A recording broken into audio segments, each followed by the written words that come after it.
ਰਿਕ ਕਰੂਸੋ ਉਹ ਕੈਲੀਫੋਰਨੀਆ ਦੇ ਗਵਰਨਰ ਜਾਂ ਐਲਏ ਦੇ ਮੇਅਰ ਦੇ ਲਈ ਜਿਹੜਾ ਰਨ ਨਹੀਂ ਕਰਨਗੇ। ਜੀ। ਬਿਲੀਅਨੇਅਰ ਨੇ, ਇਹ ਡਿਵੈਲਪਰ ਨੇ ਰਿਕ ਕਰੂਸੋ, ਉਹਨਾਂ ਨੇ ਅੱਜ ਜਿਹੜਾ ਇਹ ਐਲਾਨ ਕੀਤਾ ਆ ਵੀ ਜੀ। ਇਸ ਤਰੀਕੇ ਦੇ ਨਾਲ ਉਹ ਨਹੀਂ ਆਉਣਗੇ। ਕਹਿੰਦੇ ਵੀ ਬੈਲਟ ਦੇ ਉੱਤੇ ਚਾਹੇ ਮੇਰਾ ਨਾਮ ਨਹੀਂ ਵੀ ਹੈਗਾ, ਪਰ ਮੈਂ ਆਪਣਾ ਕੰਮ ਆ ਉਹ ਕਰਦਾ ਰਹਾਂਗਾ।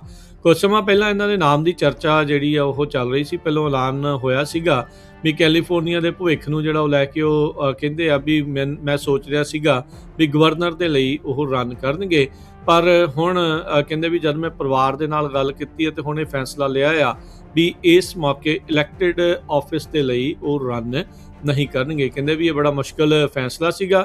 ਮੈਨੂੰ ਨਿਰਾਸ਼ਾ ਵੀ ਹੈਗੀ ਆ ਵੀ ਮੈਨੂੰ ਇਲੈਕਸ਼ਨ ਤੋਂ ਪਿੱਛੇ ਜਿਹੜਾ ਉਹ ਪੈਰ ਖਿੱਚਣੇ ਪੈ ਰਹੇ ਆ, ਕਿਉਂਕਿ ਕੈਲੀਫੋਰਨੀਆ ਦੇ ਭਵਿੱਖ ਦੀ ਇਸ ਦੇ ਵਿੱਚ ਗੱਲ ਹੈਗੀ ਆ। ਸੋ 2022 ਦੇ ਵਿੱਚ ਵੀ ਜਿਹੜੇ ਰਿਕ ਕਰੂਸੋ ਆ ਉਹ ਮੇਅਰ ਦੇ ਲਈ ਰਨ ਕੀਤੇ ਸੀਗੇ, ਉਦੋਂ ਇਹ ਦੂਜੇ ਨੰਬਰ ਦੇ ਉੱਤੇ ਰਹੇ ਸੀ ਮੌਜੂਦਾ ਮੇਅਰ ਕੈਰਨ ਬਾਸ ਦੇ ਪਿੱਛੇ।